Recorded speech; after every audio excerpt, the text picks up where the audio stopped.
Hilary from the Children's Museum, Tucson, Oro Valley, and I'm here to read you one of my favorite books.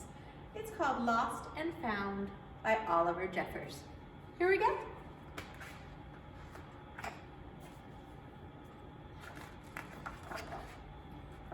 Once there was a boy, and one day he found a penguin at his door. The boy didn't know where it had come from, but it began to follow him everywhere. The penguin looked sad, and the boy thought it might be lost. So the boy decided to help the penguin find its way home. He checked in at the Lost and Found office, but no one was missing a penguin.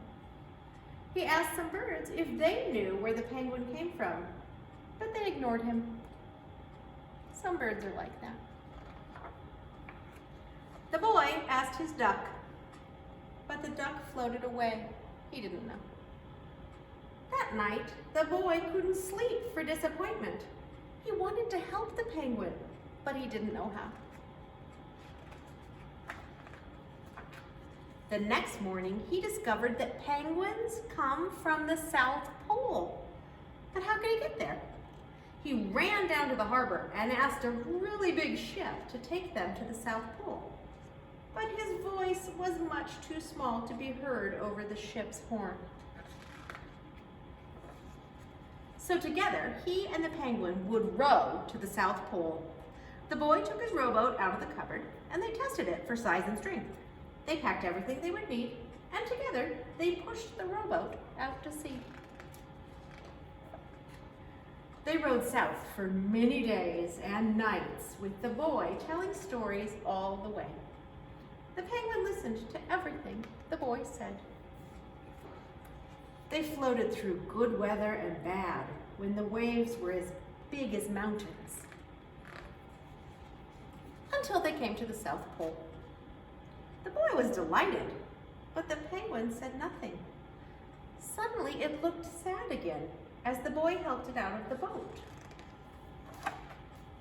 The boy said goodbye and floated away.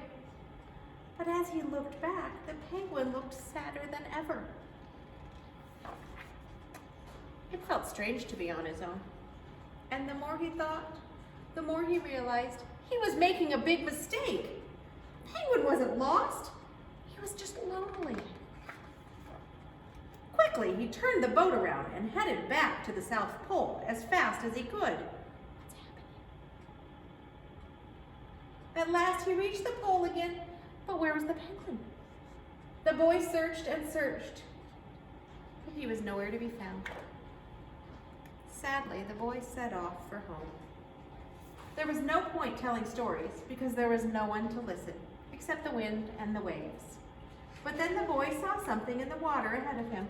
Closer and closer he got until he could see the penguin.